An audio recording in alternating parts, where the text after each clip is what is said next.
शिक्षा विभाग की लापरवाही। छत्तीसगढ़ के 48,261 स्कूलों में खेलकूद को बढ़ावा देने के लिए 40 करोड़ की स्पोर्ट किट खरीदी गई, लेकिन कई स्कूलों में न ग्राउंड है न कोर्ट, फिर भी क्रिकेट, फुटबॉल, बास्केटबॉल की किट भेज दी गई। भारतमाला मुआवजा घोटाला। ईओडब्ल्यू ने जल संसाधन विभाग के 2 अधिकारियों समेत 6 लोगों को गिरफ्तार किया। इन पर फर्जी रिपोर्ट बनाकर और राजस्व कर्मियों के साथ मिलकर मुआवजा प्रक्रिया में धांधली करने का आरोप भी है। किसानों से मोटा कमीशन भी वसूला गया। बच्चों के लिए नई पहल। सरकार स्कूलों में बच्चों के कौशल विकास के लिए बाल सभा, कैबिनेट और इको क्लब शुरू करेगी। प्राथमिक, मिडिल और हायर सेकेंडरी स्तर पर ये क्लब बनेंगे, जिनका मंत्रिमंडल चुनाव के जरिए चुना जाएगा। बलरामपुर में दिल दहला देने वाली घटना। सामरी में एक बैगा ने अपने बेटे की बीमारी ठीक करने के लिए 3 साल के मासूम अजय नंगेसिया की बलि दे दी। 1.25 साल बाद पुलिस ने मामला सुलझाया।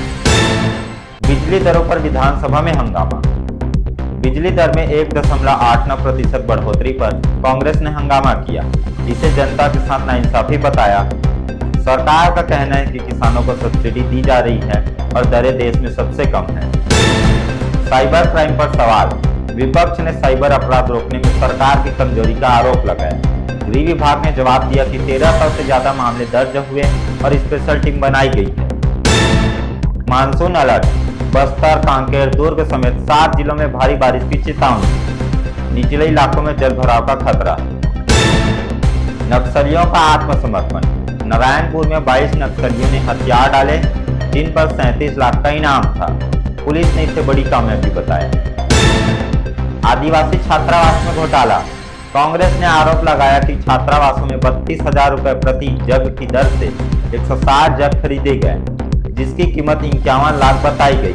सरकार ने जांच का वादा किया। भावना तोमर गिरफ्तार। रायपुर में तोमर बंधुओं के खिलाफ कार्रवाई। भावना तोमर को गिरफ्तार किया। तोमर बंधुओं के ऊपर सूदखोरी और अवैध संपत्ति के आरोप हैं। स्वच्छता में छत्तीसगढ़ का नाम। देश के स्वच्छता सर्वेक्षण में छत्तीसगढ़ की 7 नगर पालिकाओं को राष्ट्रीय सम्मान मिलेगा। पुरस्कार दिल्ली में राष्ट्रपति देंगे। पीएम मोदी ने G20 में जल संकट पर चिंता जताई। प्रधानमंत्री ने जल संकट को अगले दशक की सबसे बड़ी चुनौती बताया। जल जीवन मिशन और नमामि गंगे का जिक्र करते हुए वैश्विक सहयोग की अपील की है। स्वर्ण मंदिर को धमकी। अमृतसर के स्वर्ण मंदिर को ईमेल से धमकी मिली, जिसके बाद सुरक्षा बढ़ाई गई। पुलिस और साइबर सेल जांच में जुटी है। राहुल गांधी की मांग। लोकसभा में राहुल गांधी ने जम्मू कश्मीर को पूर्ण राज्य का दर्जा देने और जल्द चुनाव कराने की मांग की। सरकार ने कहा स्थिति सामान्य होने पर चुनाव होंगे। सीबीएसई का जंक फूड पर बैन। सीबीएसई ने स्कूल कैंटीन में समोसा, चिप्स, कोल्ड ड्रिंक जैसे जंक फूड पर रोक लगाई। बच्चों में मोटापा और बीमारियों को रोकने के लिए केवल पौष्टिक खाना देने के निर्देश दिए हैं। कोलकाता में ममता बनर्जी ने बंगाली संस्कृति बचाओ का नारा दिया। बीजेपी पर संस्कृति को कमजोर करने का आरोप लगाया। एनसीईआरटी में गीता रामायण पर विवाद। उत्तराखंड ने गीता रामायण को पाठ्यक्रम में शामिल करने की मांग की। विपक्ष ने इसे धर्मनिरपेक्ष शिक्षा के खिलाफ बताया। मिड डे मील में फंगस।